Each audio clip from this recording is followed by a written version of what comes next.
Доброе утро всем тем, кто свой день начинает вместе с телеканалом «Якутия-24», а именно с программой «Утро Якутии», самой утренней, самой уютной, самой семейной программой на нашем телеканале. А традиционно вместе с вами начнем сегодняшний день с интересными, полезными вещами разными, поговорим с интересными людьми в нашей студии, и все это в ближайшие чуть меньше, чем час, если быть точнее, 56 минут. Утро с вами, как и всю эту неделю, встречаю я, Павел Танин. Чуть позже присоединится ко мне моя коллега Дарья Анкехова. Ну а мы по традиции начнем, конечно же, с информации о погоде. По данным Гидромедцентра, сегодня в центральных районах утром температура воздуха была плюс 7 градусов, днем ожидается до плюс 11. В заречной группе плюс 4, плюс 12, в южных плюс 2, плюс 7, в Вилюйской группе плюс 6, плюс 11. В Нижнеленских утром плюс 2, днем ожидается до плюс 8, в западных плюс 4, плюс 12, в Колымо-Индигирской группе от минус 10 до плюс 7, в Янских от минус 12 до плюс 4. На северо-западе от минус 12 до плюс 3. В Якутске температура воздуха в 6 часов утра была плюс 4 градуса, атмосферное давление 744 миллиметра ртутного столба, ветер юго-западный 1 метр в секунду. Сегодня днем в столице республики ожидается небольшой дождь, ветер западный 5-10 метров в секунду, температура воздуха днем ожидается в диапазоне от плюс 11 до плюс 13 градусов. Так что всем жителям и гостям столицы республики, конечно, рекомендуем опасаться ветра. Все-таки ветер — это достаточно, не всегда приятная история, особенно с такими скоростями от 5 до 10 метров в секунду. В целом температура теплая, лето приближается, мы его чувствуем. Ну а пока мы передадим слово нашим коллегам из информационной службы, они расскажут о последних новостях, после чего мы вернемся и продолжим встречать сегодняшний день.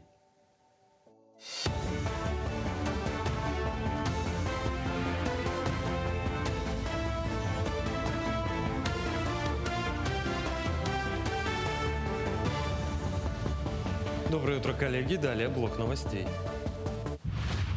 Абитуриенты в этом году могут подать документы в дистанционном формате в 1717 вузов страны через госуслуги, однако сохраняются и традиционные методы подачи. Об этом рассказал член Комитета Совета по науке, образованию и культуре Айрат Гибаддинов.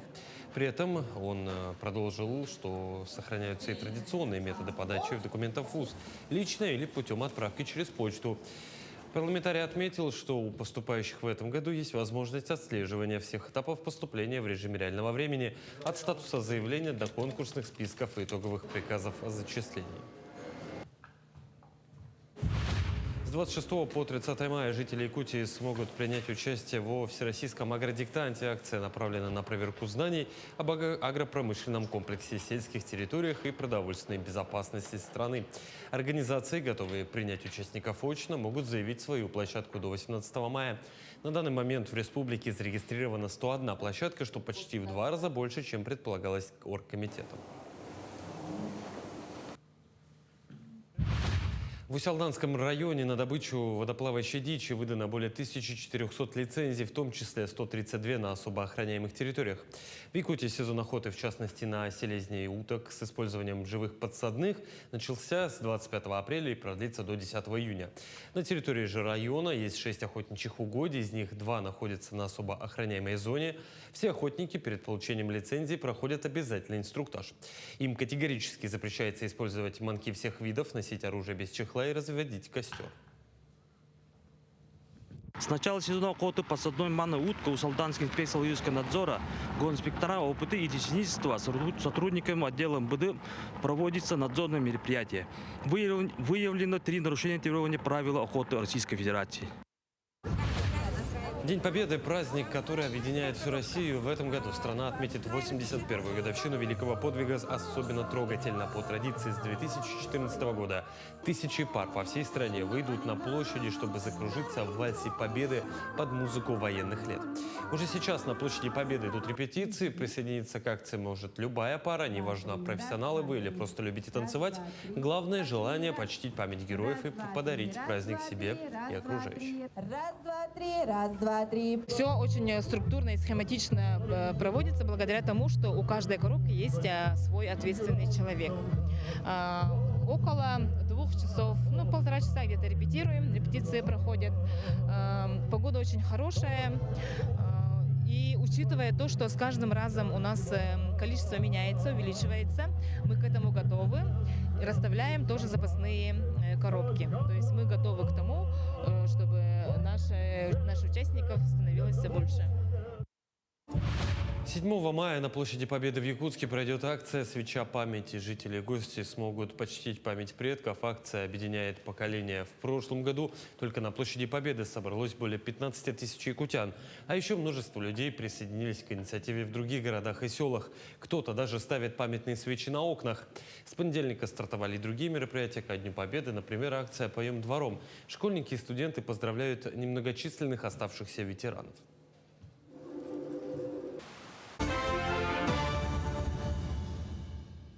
Мы продолжаем наш утренний эфир. Позвольте поприветствовать всех, кто находится по ту сторону экрана. Напоминаем, что это прямой эфир программы «Утро Якутии». Если вдруг вы что-то пропустили или, возможно, желаете пересмотреть, или у вас есть интересные темы для обсуждения, смело присоединяйтесь в нашу большую команду. QR-код вы видите прямо сейчас. Там всегда есть что-то интересное, полезное, и мы всегда рады новым людям. Вот так ворвалась Дарья в наш эфир, вернулась. Мы заждались тебя. Эти 6 минут нам было грустно без тебя, но мы продолжаем. Посмотрели только что новости, пробудили, да, они разбудили наш мозг. Ну и пришло время, конечно же, заняться делом, которое еще не отошло, скорее всего, от спячки. А что лучше всего бодрит по утру? Да, кто-то может сказать энергетическое что-то, кофе, крепкий чай и так далее. Но есть способ намного лучше, без разных энергетических, да, методов, экстремальных, и без кофеина в том числе, а просто обычная какая-то физическая активность, утренняя зарядка.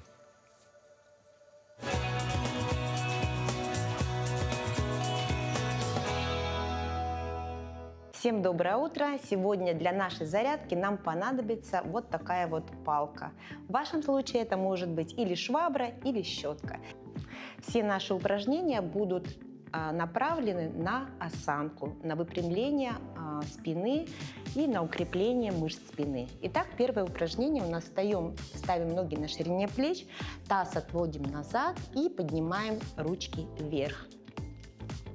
Делаем таких 12-15 повторений. Делаем это спокойно, без замахов, за счет мышц спины.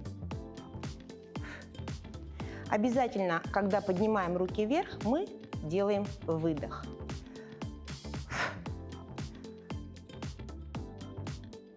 Следующее упражнение мы будем заводить палку за голову. Мы также выполняем это упражнение 15-20 раз. Обязательно дышим. При подъеме мы делаем выдох, вдох, выдох, вдох, выдох. Стараемся, чтобы поясница у нас не прогибалась. Животик мы подтянули. Мышцы пресса напрягли. Колени у нас чуть присогнуты. Следующее упражнение у нас будет тоже на осанку. Мы заводим нашу палочку назад, вот таким вот образом. Локти собираем вовнутрь и будем производить вращение корпусом. Когда мы поворачиваемся, мы делаем выдох. Вдох. Обязательно дышим. Обязательно улыбаемся. Поднимаем себе настроение. Также выполняем это упражнение 15-20 повторений.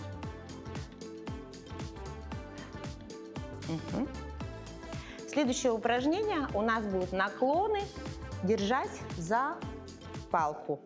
В вашем случае за швабру или за щетку. Мы опускаемся вниз и поднимаемся вверх. Сначала у нас левая ручка сверху или правая, или наоборот. Вот мы делаем ручку сверху, наклоняемся. У нас сейчас тянется правая ручка.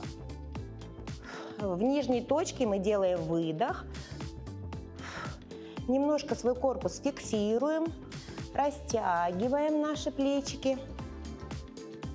И потом следующее мы ставим левую ручку сверху и также наклоняемся, и уже у нас тянется больше левая ручка.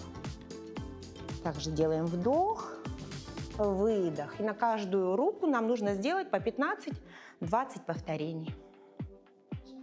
Выполняйте эти упражнения каждый день, и ваша спина будет ровной, а осанка красивой. Итак, всем пока, до новых встреч! Несомненно, все начинается с простого. Утренняя зарядка, веселые прыжки, первые приседания. Зарядка с пеленок не гарантирует медали, но закладывает фундамент.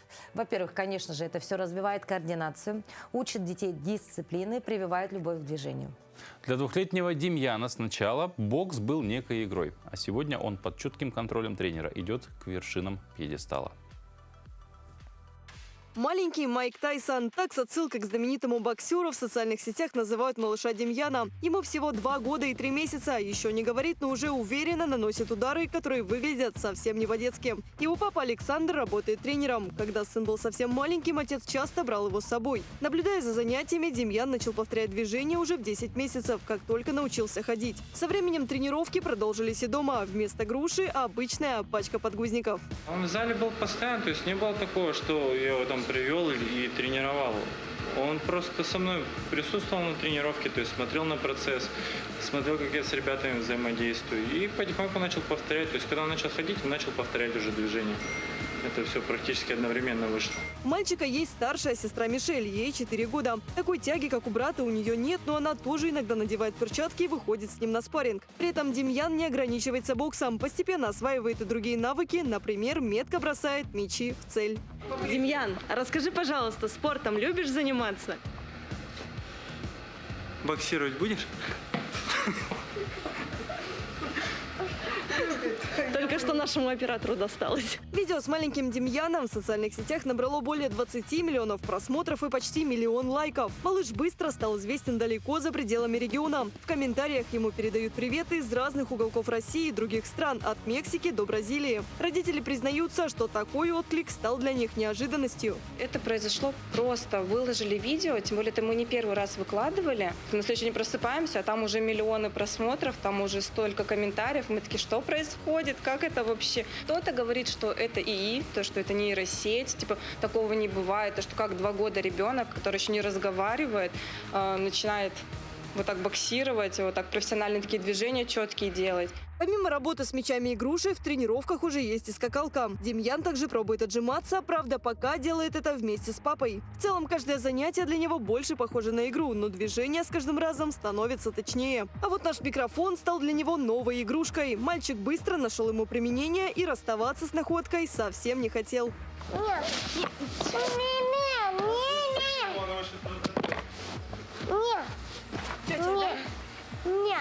Сын, дай, пожалуйста. Родители говорят, что дальше все будет зависеть только от самого Демьяна. Настаивать на занятиях спортом никто не станет. Пока для малыша это игра и интерес, который поддерживают родители. А дальше время покажет, появится ли в мире спорта еще одно громкое имя. Алена Зимбицкая, Екатерина Таланова. Панорама. Но физическая активность, она, конечно, полезна в любом возрасте. Для детей она закладывает основы координации, силы и выносливости.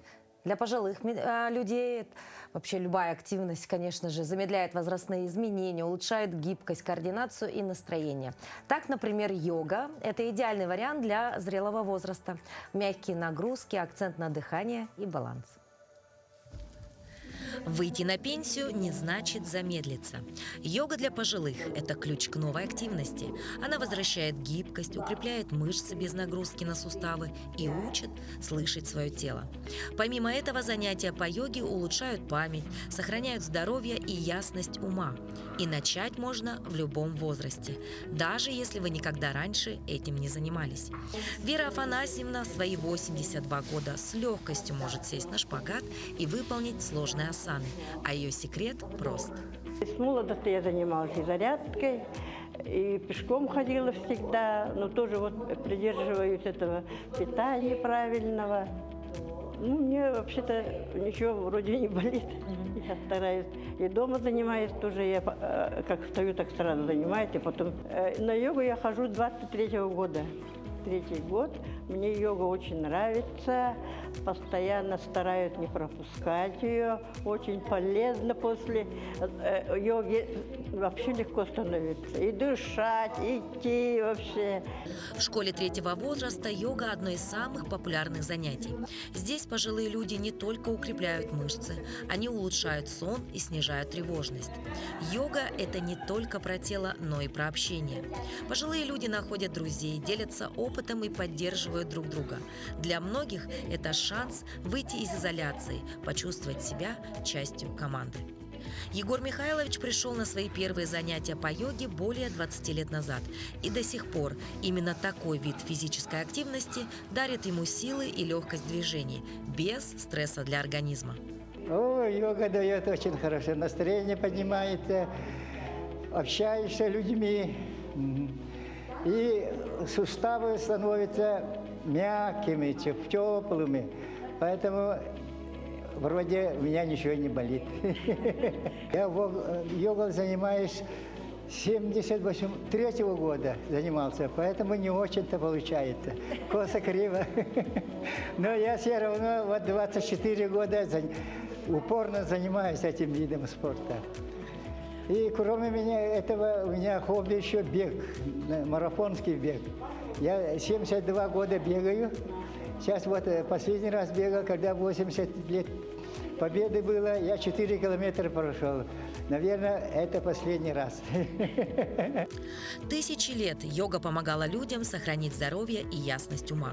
Сегодня ее мудрость особенно актуальна для пожилых. Долголетие – это не трофей, который можно выиграть в лотерею, и не приз, который продают в аптеке.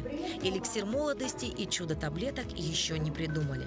А наш герой в свои 94 года точно знает, как быть здоровым, как сохранить силу духа и как любить эту жизнь. Секрет долголетия – дисциплина, внутренняя дисциплина. Обязательно в одно и то же время вставать, в одно и то же время кушать, не пропускать завтрак. Завтрак определяет, что будет сегодня с тобой в этот день. Йогой заниматься никогда не поздно. До самого смерти можно заниматься. Пока дышишь, пока ходишь. Вот это я... И вообще спортом надо заниматься постоянно, регулярно. И это здоровый образ жизни надо держать, что там. Как сказал замечательный герой, физическая активность – это, конечно же, залог долголетия, но не единственный. Не менее важную роль играет то, что мы едим каждый день. Журналист и ученый Ди Бютнер свыше 20 лет занимался исследованием голубых зон, регионов, в которых проживает самое большое число людей, перешагнувших 85-летний рубеж. Чтобы продлить жизнь, исследователь советует каждый день употреблять горсть грецких орехов и примерно 200 граммов черной фасоли. Как раз эти два продукта, по его мнению, составляют основу меню долгожителей. Если говорить научным языком, грецкие орехи и фасоль богаты клетчаткой, уменьшающей риск ожирения и сахарного диабета. В состав грецких орехов входят линолевая кислота и жирные кислоты омега-3, предупреждающие возникновение болезней сердца. Вот он секрет молодости еще. Один не молодости, а долголетия. То есть активность и вот грецкие орехи и фасоль. Здоровый образ жизни. Здоровый образ жизни. Я просто представил картину, когда ты только делаешь активность и ешь орехи, и больше ничего. Ну, на самом деле, конечно, во всем должен быть баланс, все должно быть сбалансировано и рационализировано, если можно так выразиться. Ну а еще лет 20 назад фраза «ему уже 25» или «он не женат» или, допустим, «ей 25, а она не замужем» звучала почти как приговор. Сегодня в 30 лет люди спокойно строят карьеру, путешествуют, не спешат вступать в брак. И никто не крутит пальцем у виска и никого особо не торопят. Штамп в паспорте перестал быть главной целью. Кто-то говорит, просто повзрослели раньше, кто-то испугались ответственности.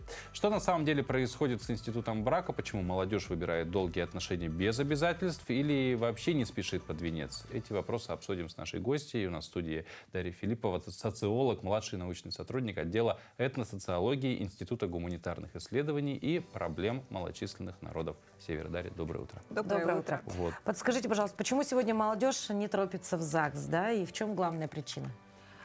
Ну, социологи и демографы указывают то, что причин несколько. И первая причина – это экономические изменения, которые происходят в нашем обществе в нашем мире, урбанизация населения, изменение качественных характеристик демографических, а также изменение социокультурных установок, то есть ценности молодого поколения.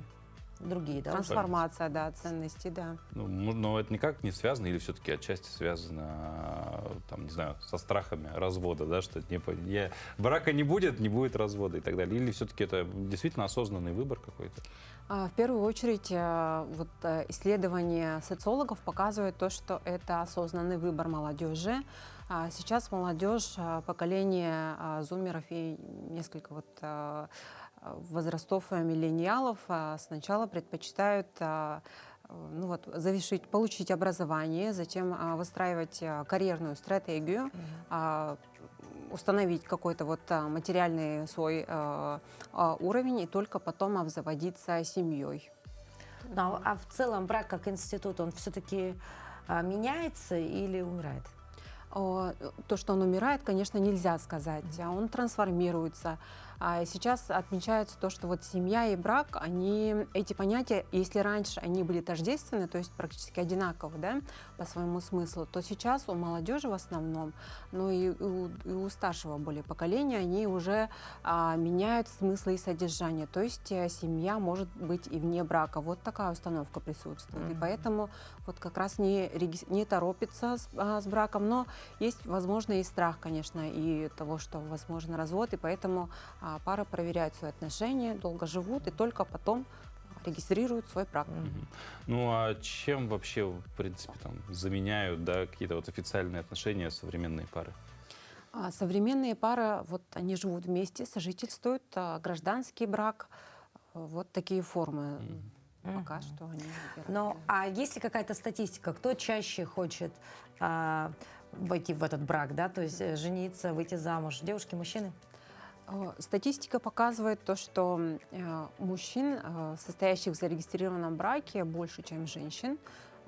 57, по-моему, процентов, если не ошибаюсь, и женщин чуть меньше. Но это не говорит о том, что мужчины или женщины больше стремятся к браку. Это такая статистика, и нужно ее принимать. То есть, все равно зависит от обоих представителей полов, да. А вообще можно ли в принципе считать проблемой, да, что молодежь сейчас не торопится именно официально пары создавать, да, брак регистрировать, или просто это новые правила жизни и нам просто всем теперь нужно с этим жить? Да, это новые правила жизни, и, конечно, чтобы установить и исследовать брачные, семейные брачные установки молодежи, то нужно проводить отдельные исследования. Я сейчас буду ссылаться на работу известного демографа, кандидата экономических наук Анастасии Спиридоновны Барашковой.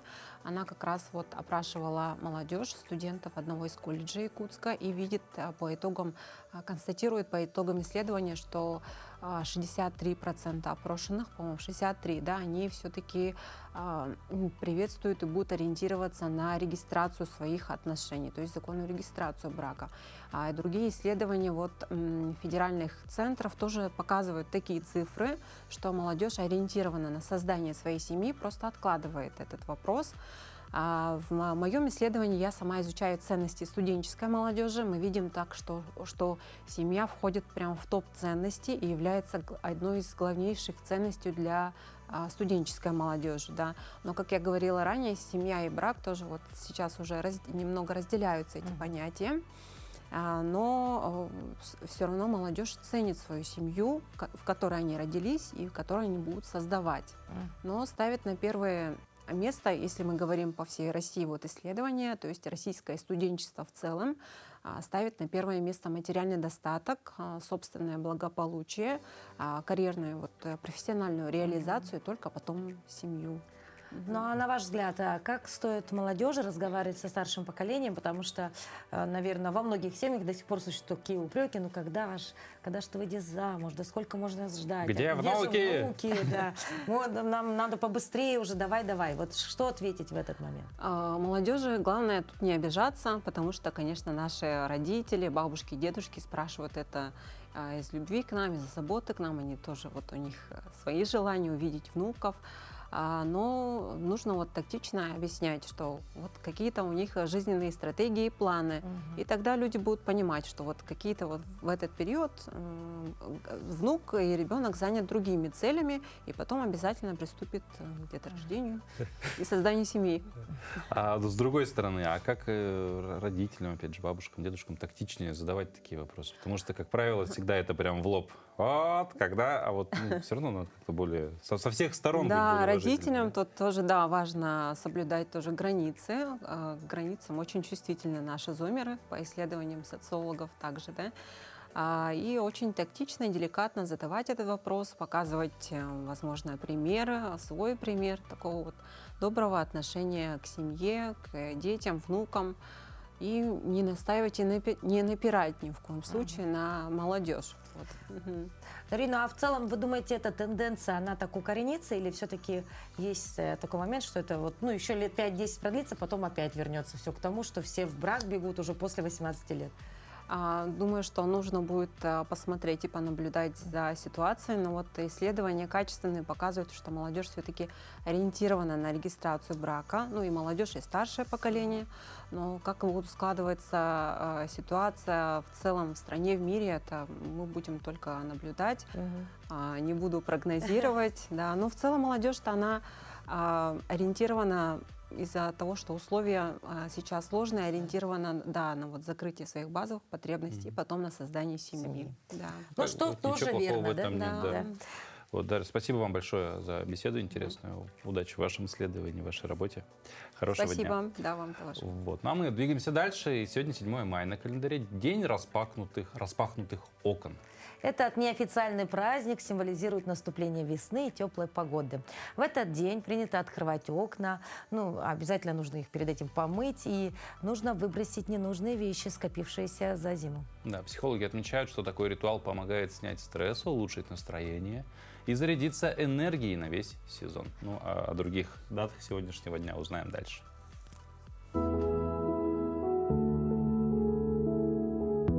На календаре 7 мая.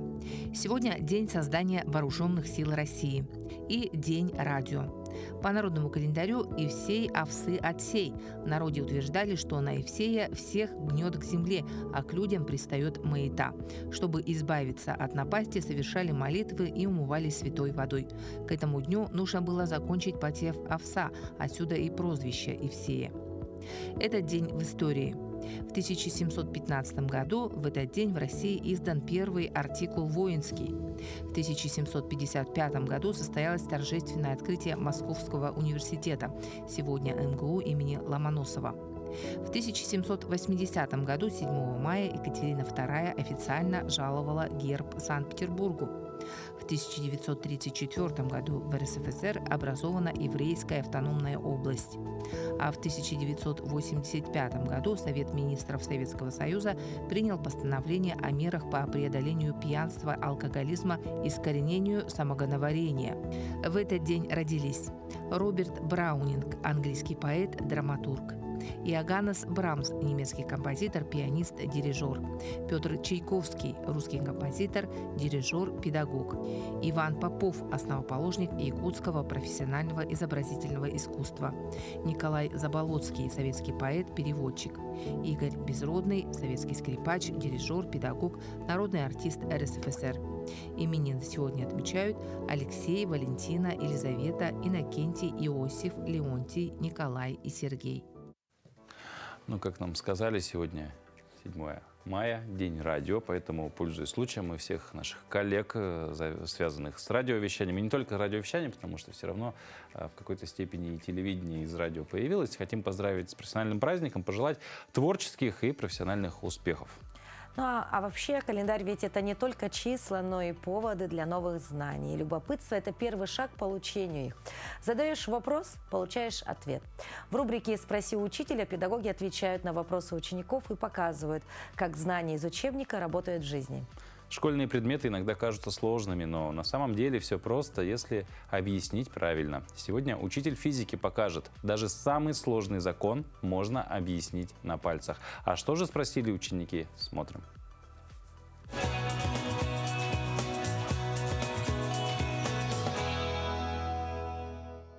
Думаем, вы уже слышали, что наш ученик физико-технического лицея стал абсолютным победителем заключительного этапа Олимпиады Максвелла по физике. А кто за этим стоит? Стоит учитель высшей категории, отличник образования Аида Вячеславовна. Аида Вячеславовна, здравствуйте. Здравствуйте, Валентина. Готовы принять вызов 60 секунд? Принимаю вызов. Здравствуйте. Я Оконечников Николай, ученик 11 класса Намской улусной гимназии Намского района. Скажите, пожалуйста, почему все окна на кораблях круглые? Ну, круглые окна в кораблях, они предназначены для того, чтобы распределять давление ветра и воды. А если окна будут квадратными или прямоугольными, то на углах таких окон появится нагрузка, и это может привести к тому, что эти окна могут разбиться. И когда во время, допустим, шторма или качки корпус корабля будет скручиваться, тогда такие окна тоже могут как бы выйти из строя. Да?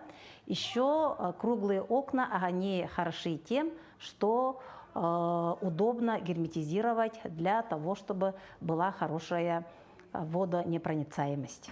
Здравствуйте, я Трофимова Тася, ученица 10 класса Маинского лицея Мегино-Кангаласского района.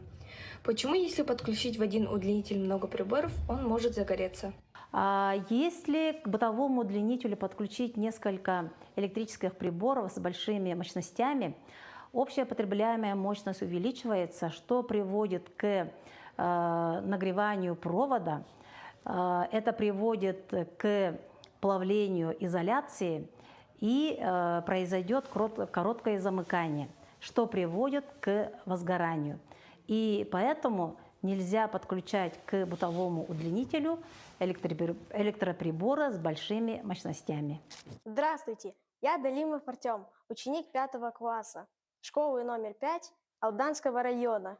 Почему горячий чай остывает быстрее, если на него активно дуть? Когда мы дуем на горячий чай, чай быстрее остывает, потому что с поверхности жидкости улетают более быстрые молекулы. И испарение, оно происходит с поглощением тепла. Когда мы дуем, вот эти испарившиеся молекулы, они будут улетать далеко, да, и вместо этих молекул над поверхностью воды будет более холодный и сухой воздух. Тогда уже следующие молекулы воды, они будут больше испаряться, и они будут со следующим потоком воздуха будут улетать. Таким образом мы ускоряем испарение воды с поверхности горячего чая, и тем самым мы ускоряем охлаждение воды.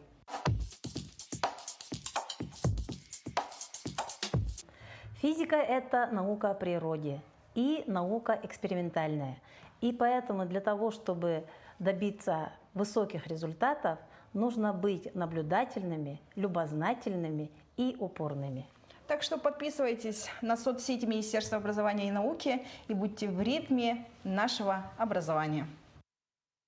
Ну а до школьных выпускных экзаменов остался всего месяц, и учащимся расслабляться некогда. В этом году в Алданском районе 9 класс заканчивает порядка 500 человек. 180 юношей и девушек получат аттестаты об общем среднем образовании.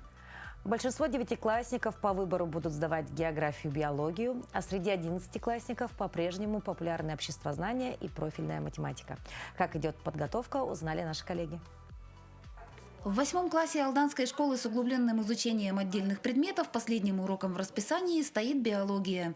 Ребята отправятся домой, а к педагогу Дарье Стопкевич на консультацию придет 9 класс.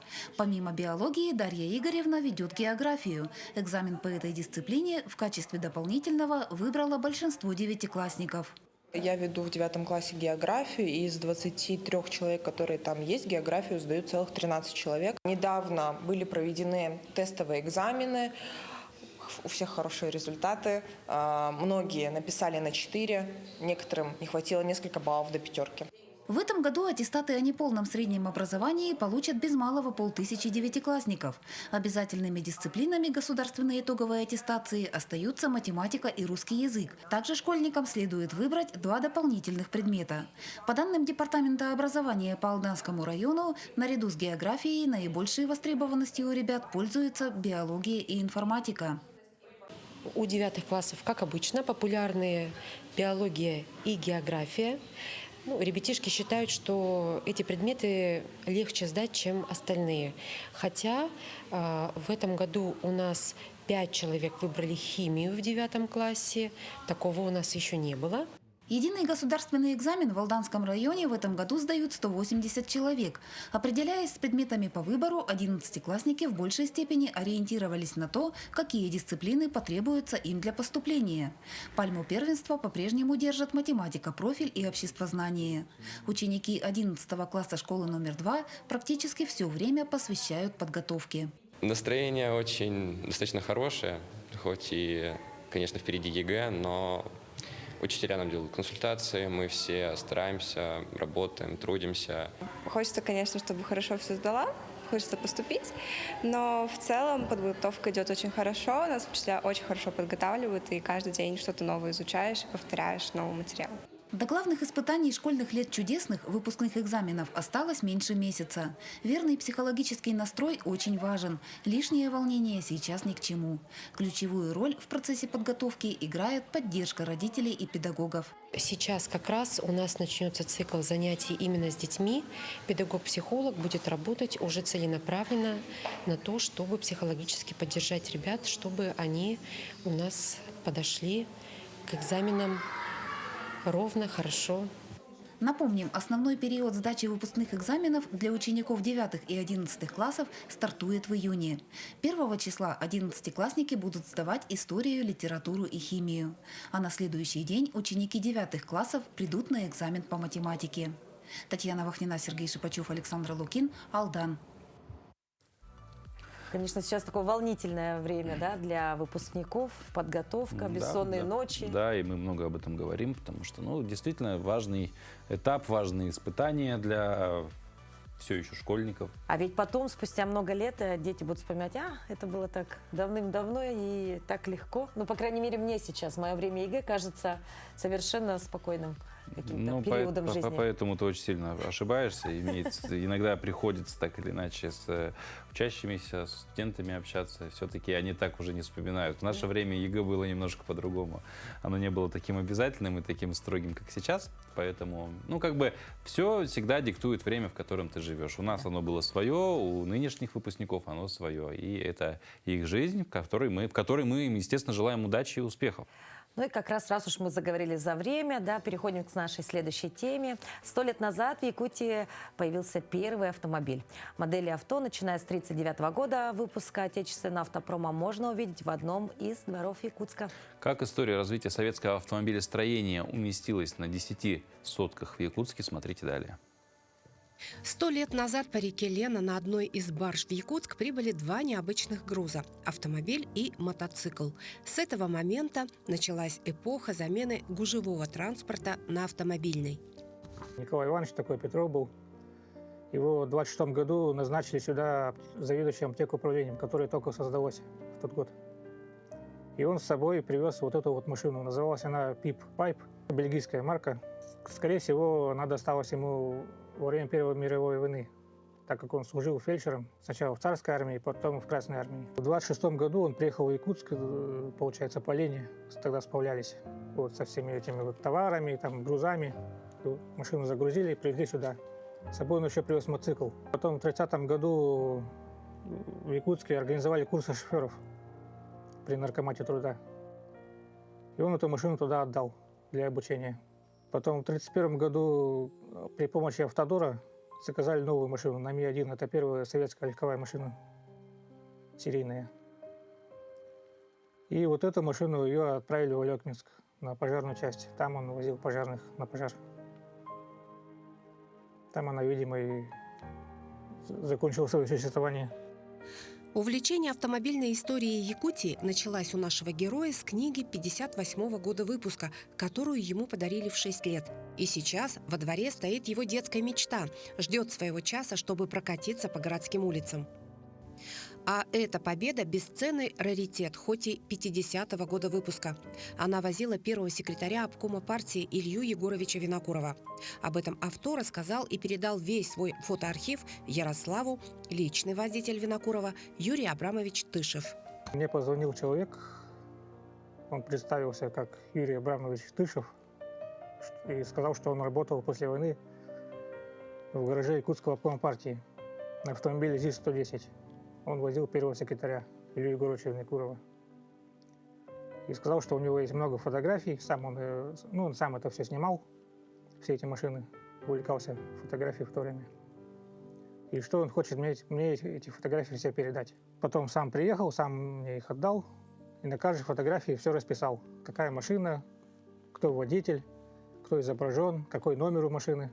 Сейчас самый старый автомобиль ГАЗ-А, собранный Ярославом, находится в ретро-музее в городе Якутске. А эта машина участвовала в нескольких выставках. Собрана из уцелевших деталей нескольких авто этой марки. Во время Великой Отечественной и в первые послевоенные годы этому автомобилю не было цены. В народе этот ГАЗ полюбился за простоту в ремонте и мобильность. Ну, здесь они были, их было много в городе. Даже до 90-х годов дожило какое-то количество. Они были все переделанные очень сильно. То есть надо, чтобы можно было собрать одну машину, надо несколько таких взять. Тут в городе есть, как бы для себя занимаются этим всем. Общаемся, собираемся. Вот 9 мая, день города. 9 мая в Якутске, возможно, этот автомобиль или другой проедется в автоколонии ретро-автомобилей. Победа выпускалась после войны. Сразу с 1946 года ее начали выпускать. В честь победы назвали. До 1958 года. Здесь две, вот это и вот другого выпуска, позднего. И полноприводная версия М-72 она называлась. Придет час покрасоваться на выставках и еще для вот этих двух машин, предшествовавших «Чайке», авто представительского класса. Они возили первых лиц государства и появились после победы. Затем настала эра автомобиля «Волга». На капоте этой машины вот установлен олень. Это эмблема Горьковского автозавода. Она была взята с герба Нижегородской области. Во дворе нашего героя около 40 автомашин разных годов выпуска отечественного автопрома. О каждом автомобиле он может рассказывать часами. Все свободное время он их ремонтирует и наводит лоск. Сегодня мечта Ярослава Арбугина – издание книги, посвященной столетию появления первого автомобиля в ЯССР. Юлия Михайлова, Аэлита Махно специально для «Утра Якутии».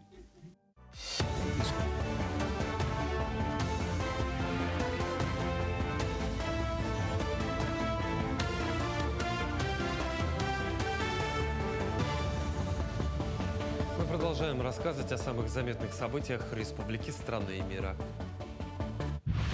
Горный район успешно подготовился к паводку благодаря заблаговременным мерам. В этом году район встретил паводковые воды гораздо более подготовленным, чем в прошлом. Благодаря полному выполнению всех запланированных работ, начиная с осени, удалось значительно понизить уровень воды, укрепить сооружения для удержания льда и его пропуска, отремонтировать трубы водопропускных сооружений, а также завести и выровнять песок и щебень. Эти меры позволили району встретить стихию во всеоружии. В данное время 2 мая поступление воды началось. Сейчас уже по максимуму вода идет как по 16 трубам и 2 трубы в напоре. Так что в этом году мы готовы и пропускаем весенние паводковые воды. В Ленске прошла внеочередная сессия районных депутатов. На ней утвердили выделение 87 миллионов рублей из бюджета района городской администрации на ремонт дорог. Это не единственное финансирование. К районным средствам добавятся транши из федерального и республиканского бюджетов. Глава района отметил, что город должен заранее формировать перечень объектов на следующие годы и уже сейчас завершать разработку проекта сметной документации. Также обсудили ямочный ремонт. Дороги в городе находятся в неудовлетворительном состоянии и требуют оперативного вмешательства. Инициативу поддержали единогласно. Сегодня на стадии уже объявления аукциона и сдачи объекта под ключ это улица Пионерская, 65 миллионов. По улице Дзержинского мы прошли экспертизу, сумма составляет 29,5 миллионов на участке от улицы Якутской до улицы Пролетарской. Мы сможем после проектирования и прохождения экспертизы сделать участок улицы Победы самый проблемный от улицы Первомайской до улицы Якутской с водоотведением, что, наверное, самое главное, да, на этом объекте водоотведение в районе Дворца культуры юности. План был скорректирован, утвержден, и сегодня он в таком виде находится в Минтрансе, в том числе согласован и с главой района. С 1 по 3 июня в Якутске пройдет Всероссийская научно-практическая конференция с международным участием «Педагогика детства. Сохранение языков и культур в образовании». В работе форума планируется участие более 500 педагогов, руководителей дошкольных организаций, ученых, специалистов управления образования. Масштаб и экспертный состав делают конференцию ключевым профессиональным событием года в сфере дошкольного образования для республики и всего Дальневосточного федерального округа. Экспертную поддержку форума обеспечат ученые, представители федеральных ведомств и практики из разных уголков страны. В числе ключевых спикеров заместитель директора Департамента государственной общеобразовательной политики и развития дошкольного образования Минпросвещения страны Наталья Костюк. В музее Ярославского открылась 4-я республиканская выставка детского творчества «Мир глазами ребенка». Мероприятие посвятили юбилейной дате 75-летнему юбилею республиканской специальной школы-интерната для неслышащих. В экспозиции представили работы более 40 учащихся школ Якутии по изобразительному и декоративному прикладному искусству. Рисунки и изделия делались совместно с родными, фотографии которых также можно увидеть рядом с представленными экспонатами. Эта выставка представляет выставку художественных работ детей с глухих, но тем не менее это не мешает детям выражать свои чувства, эмоции и показывать тот мир, который они видят через краски. Это в основном рисунки, а также мы можем здесь видеть вышивку, швейные какие-то материалы, сумки и даже адаптации якутских костюмов.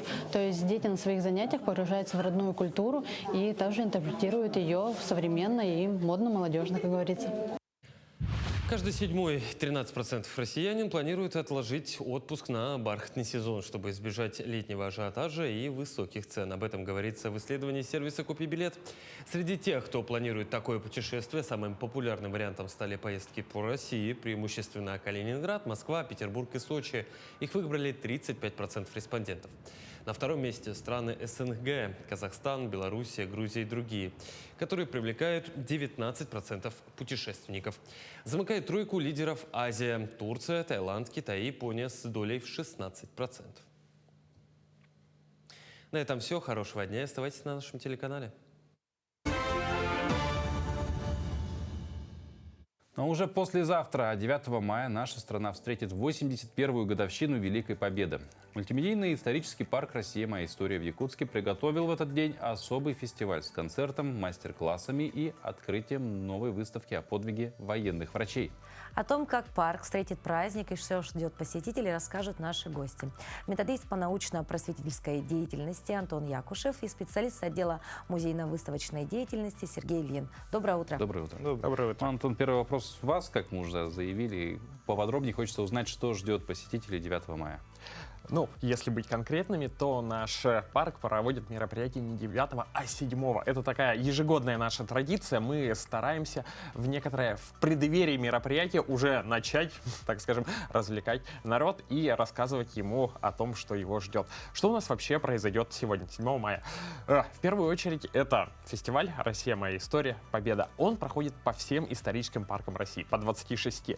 И у нас в Якутии у него такие свои особенности. Что у нас нас будет?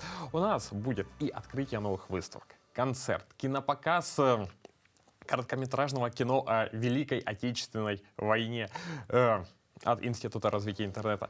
Также некоторые временные выставки, кроме тех, о которых я говорил, а также различные активности, мастер-классы и так далее. В общем, программа достаточно насыщенная. А на улице еще и будет временная выставка от Музея ретротехники. То есть можно воочию увидеть технику, транспорт времен. транспорт тех самых времен, когда происходили все эти события. Очень интересно, да? То есть это уже будет происходить 7 мая. С сегодняшнего дня начинается. Совершенно верно. Соответственно, в 12 начинается основное мероприятие, концерт, потом будет еще некоторая торжественная часть, и после всего этого открытие выставки. В целом мероприятие рассчитано на такое дневное время. Но мы, я так понимаю, говорим о выставке «Спасти и вернуть». Да, совершенно верно. Ага. Вот хотелось бы у Сергея просто уточнить, о чем именно экспозиция, потому что, я так понимаю, вы вот больше погружены именно непосредственно в саму вот экспозицию. Сама выставка, она показывает становление военной медицины в 20 веке, в начале 20 века в Советском Союзе. О том, как боевые медики сражались за жизни каждых солдат на войне. Также в самой выставке представлены множество персоналей, медиков, медсестер, санитаров, которые чем-то отличились. Интересное направление, да, то есть редко встретишь такую объемную информацию на эту тему, да, здесь можно будет посмотреть, да. Хорошо, а чем будет наполнена программа для тех, кто, возможно, ну, допустим, не очень любит вот ходить, рассматривать, а хочет каких-то активностей? Ну, из активностей у нас их тоже хватает. Соответственно, наши мастер-классы, опять же, есть как про современную эпоху, так и про то, что было раньше. Из современных это курсы по БПЛА Центра войн и лазерный тир от них же. Ну а наш исторический парк в своих мастер-классах руководствуется еще некоторым принципом историзм. Соответственно, если человек приходит на наш класс стрелок, он не только стреляет по мишеням и, кстати говоря, может кое-что выиграть, но и узнает вообще о некоторых исторических вещах, о тех же значках «Ворошиловский стрелок», которые получали в 30-е и 40-е годы люди гражданские. На станции «Сапер» человек участвует в таком разминировании, учебном процессе о разминировании немецких мин. Также он может увидеть, как эта мина выглядела 80 лет назад и чего нужно было бояться. Ну а потом уже поорудовать кошкой для того, чтобы эту мину разминировать. Ну, в учебных целях. В учебных целях, конечно же. Вот. Сергей, вернемся к выставке. Это будет постоянная экспозиция или временный какой-то период она пробудет? Выставка будет временной, то есть она откроется сегодня 2 часа 30 минут. Будет торжественное открытие. А закрытие когда планируется? Закрытия как такового не будет, оно будет действовать до конца мая. То есть успеть можно будет, да, еще посмотреть. Хорошо. Ну а какие еще крупные мероприятия пройдут на территории парка «Россия. Моя история»? Ну вот в ближайший месяц давайте. Ну, в ближайший месяц у нас запланирована музейная неделя. Ну, как? В целом, во время музейной недели у нас будет немного разных активностей, но главное — это день 18 мая, в который будет большой, день открытых дверей, выскажусь проще. То есть все экспозиции бесплатные и экскурсии бесплатные. В этот день у нас всегда наплыв, приходят люди для того, чтобы посмотреть на все экспозиции и послушать экскурсоводов в ознакомительных целях. В общем, всех приглашаем. Ну а главное наше мероприятие — это исторический фестиваль, который пройдет 6 июня. Мы стараемся сделать это мероприятие ежегодным, у нас пока что получается. И да, на этом мероприятии представлены различные исторические эпохи. И средневековье. Люди фехтуют на мечах, смотрят на людей в латах, как и центрально-российских, так и наших якутских. И вообще в целом также эпоха более поздняя. Новое время, Великая Отечественная и так далее. Все эпохи понемногу. Ну, вот возвращаясь к 18 мая, там, по-моему, и ночь в музеях проходит, или что-то я путаю немножко. Или она прошла уже, да? Уже другое, я почему-то все время как-то их пытаюсь совместить. Антон, Сергей, вот очень приятно видеть молодых специалистов, да, как-то принято считать, что сотрудник музея — это вот пожилой человек, да, такой уже в возрасте, достаточно скромный, а вот вы такие яркие, активные, позитивные. Как пришли работать работать в музей, да, и вот всегда ли история была вашим другом, вот даже вот по школе? Все-таки мы видим, что вы относительно недавно выпустились, да, с учебного заведения. Вот расскажите немножко о своем пути. Ну, давайте я расскажу. Я, получается, выпустился в 24 году. Учился как раз, у меня специальность была выставочная деятельность. То есть ты уже по специальности прям шел, да? А выбрал такую интересную профессию, как случайно или прям целенаправленно? Скорее случайно. Случайно. Или профессия выбрала тебя? Да. А у Антона? Ну, у меня путь несколько более извилистый. В 19 году закончил исторический факультет, педагогическое образование, пошел работать в школу. Понял, что все-таки несколько не мое. Начал искать новое направление, попутно там еще книгу написал и пришел в исторический парк «Все моя история». Начинал как экскурсовод и вот теперь уже стал методистом. Вот здорово, да? Ну, если за такое короткое время вот так вот все, так еще и книга там, ну, это значит призвание. Да. Я другого сказать не могу. Спасибо, ребята. Да, вам спасибо большое. Мы желаем, чтобы, ну, как я всегда говорю, аншлаг был на мероприятиях запланированных всех. Ну и в целом желаем, конечно же, удачи вам в вашей деятельности, в работе и дальнейших творческих, в том числе, успехов, потому что я думаю, что собирать выставку и организовывать такие мероприятия — это больше, чем 50% творчества. Ну и это благое дело, потому что благое дело, все-таки мы воспитываем будущее поколение. Спасибо. Да. На этом наш утренний эфир подходит к концу. Мы желаем всем хорошего настроения, доброго утра. Ну и, конечно, завтра мы вновь увидимся на телеканале Якутия-24 НВК Саха. Да, и будем встречать уже завтрашний день. Ну а на сегодня желаем вам хорошего настроения, улыбки и чтобы все было хорошо.